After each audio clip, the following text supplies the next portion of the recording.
I'm Woody Huffines, the owner of Nerds2Go in McKinney and Frisco, Texas, and this is Tech for the Untechnical.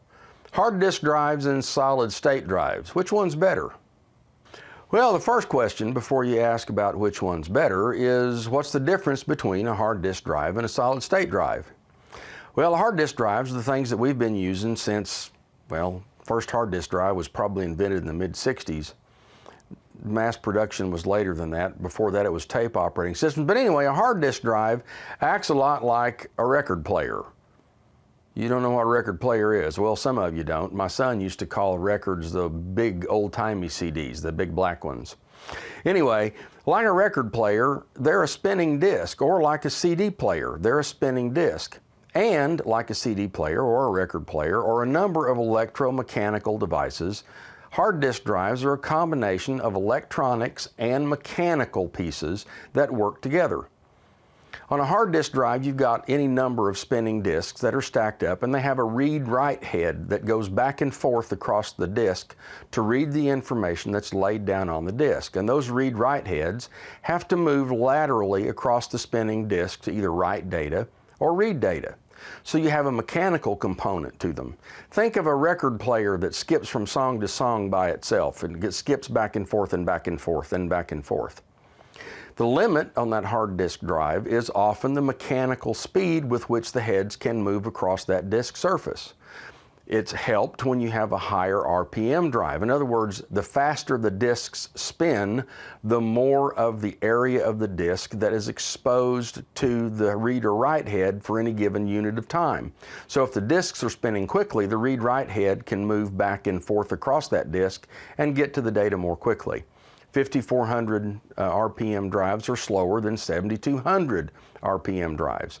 So think about it. You got a spinning piece of metal that's got some material laid across the top of it that is electromechanical, then you got a little head that goes back and forth across that spinning disk that reads information or writes information, and then the disk controller moves that information either to the computer or from the computer and puts it down on the drive. The first thing that will slow down a regular hard disk drive is the amount of data that is written in contiguous sectors or in contiguous places on the disk.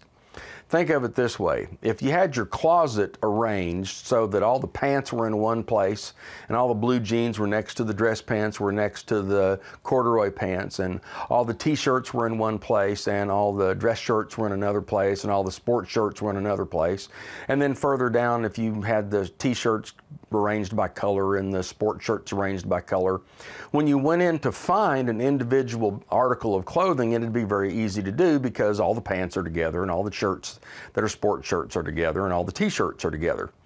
If, on the other hand, you just randomly put stuff in your closet, it'd be a lot harder to find things. The same thing's true of a hard drive. When a hard drive writes data, it's looking for empty places to put the data, and it doesn't necessarily optimize where the information is stored.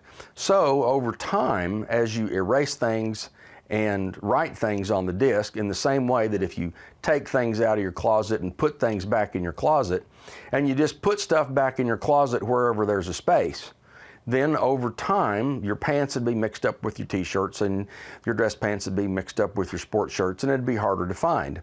The same thing is true of a hard disk. Over time, as files are written and erased in the same way that clothes are put in or removed from a closet, things that are the same kind of information or the same file are written in several places on the disk, which means that the disk has to work a lot harder to get that information off and put it in. That used to be a big thing. You would go in and defragment your drive, which would be kind of like arranging your closet. It's putting all the pieces of each file together in the same place. So, the data is written on spinning metal disks by read and write heads in electromechanical fashion. That's the way hard disk drives work. Now, what's a solid state drive? A solid state drive is like a high capacity thumb drive. Instead of being electromechanical, it's entirely solid state. The buckets or the sites that you store and read information on a solid state drive are individual capacitors or transistors in the solid state integrated circuit design. So when a solid state drive needs to read a piece of information from that drive, it doesn't have to worry about fragmentation because it directly accesses that location. So if a file is written in several different places and several different sectors or buckets or storage units, whatever you want to call them, on a disk, it can get to all of them equally quickly, and it can get to all of them effectively at the same time, which is not true of an electromechanical device. That gives the solid state drive great advantages in terms of speed. A solid state drive is a place that stores data that you can get to instantaneously. It'd be like if you had, let's go back to the closet analogy. It really doesn't matter where you store things. If you had a string to each piece of clothing and you just get to the door and say, I want this shirt, and it doesn't matter where it was stored in the closet, you had a direct path to that shirt as opposed to having to go in there and look around for it. That's kind of analogous to the way a solid state drive works. So, in comparison between the two, solid state drives run a lot cooler because they don't have mechanical moving parts. They're a lot lighter because they don't have mechanical moving parts. They're not subject to the same constraints in terms of environment that hard disk drives are. Hard disk drives won't work over about 40,000 feet. It's one of the things that's just, the pressure differential's too bad on a hard disk drive. Now they've got hard disk drives now that are sealed drives that are helium based. It's got a helium inside the drive, and they're a lot more expensive and a lot more reliable. So anyway, solid state drives have a lower operating temperature. They're a lot smaller. They're a lot easier to deal with. They're not as noisy because they don't have moving parts, and they're a lot more reliable because they don't have moving parts. So those are the good things about a solid state drive. On the other hand, solid state drives are between 8 and 10 times more expensive per unit of memory that a hard disk drive is. The hard disk drive prices have just been incredibly flexible in the past 10 years. You can buy a 1 terabyte drive, 1 terabyte external drive for $50. A 1 terabyte SSD is closer to $200. So hard disk drives are a lot more expensive, and they're a lot slower, but they're a lot cheaper. The next thing about hard disk drives versus solid state drives is archival capability. Solid state drives begin to lose data after 2 or 3 years if they don't have power put to them and you're not using them. Over time, the storage units or the storage points in solid state drives can lose data a lot more frequently than a hard disk drive can. So for archival purposes with a hard disk drive, the limitation on a hard disk drive is not the actual storage sites or the ones and zeros that are written to the disk, but the electromechanical piece. The drive gets gummed up if it's not used and if it's not turned on and spinning and lubricating itself and moving. So for archival purposes, if you got something that you're not going to get to, if it's a solid state drive, you may have trouble. With the new solid state drive, the NAND, they're called NAND drives, they're probably better. But still, if it's something that you want to store for a long time, the hard disk drive is probably better. A lot of data centers are now using solid state drives because they consume a lot less electricity because you're not having to move physical parts back and forth across the disk and spin the disk up and spin the disk down. So solid state drives are a lot faster. But with that speed comes the necessity of fragmenting the data because, as you recall, as a solid state drive ages, it has more trouble holding on to the memory locations. The electrical potential bleeds off. And the more times that you write to a single place, the more problem it has storing that data. They wear out, if you will.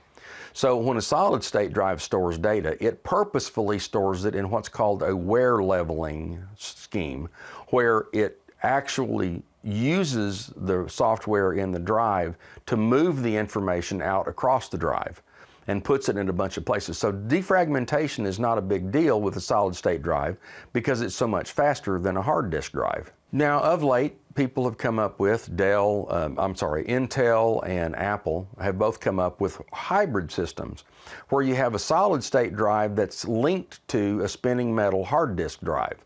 And the idea is information that you use frequently, like your operating system or the files that you're working on, are put on a solid state drive in the machine so that you're able to access that data much more quickly and store that data much more quickly. And then at the end of a session, or when you close a document, or when you close the file that you're working on, the solid state drive offloads that data from the solid state drive to the hard disk drive.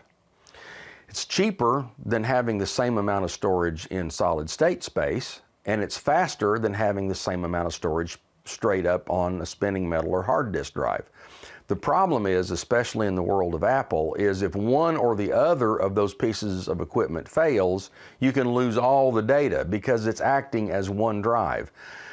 The Apple Fusion drive, if you lose one, you've lost it all, which is kind of problematic. So, to reiterate, hard disk drives are more reliable for long-term storage. They're cheaper. Solid state drives are faster, lower operating temperature, quieter, and because they don't have moving parts, they've got a lot more reliability because there's not mechanical parts to break. So which one's better, a solid state drive or a hard disk drive? Well, for me, that's kind of like asking which is better, a school bus or a dump truck.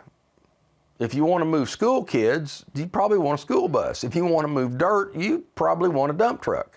For most consumer applications, we recommend that you use a solid state drive, especially in a laptop.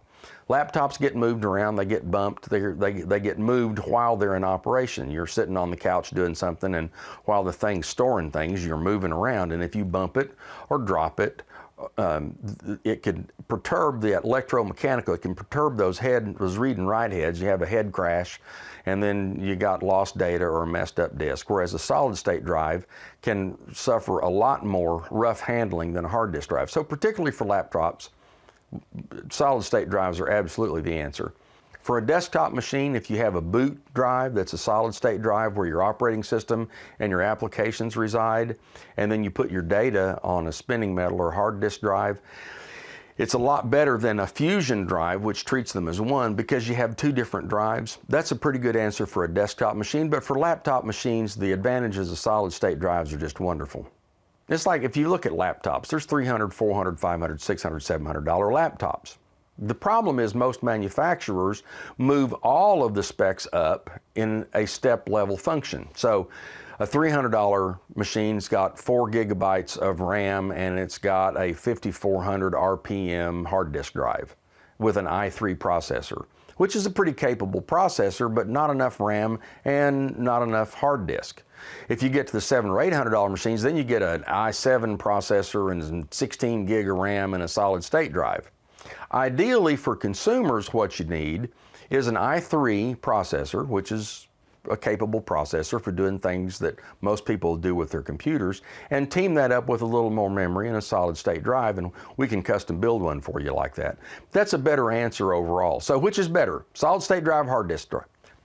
Solid state usually for consumers is a better choice, and although the cost of acquisition is more expensive, the risk of failure is quite a bit lower and the speed is phenomenal.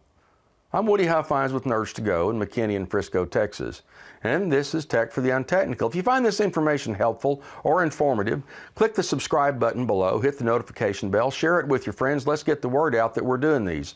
We'd really appreciate it.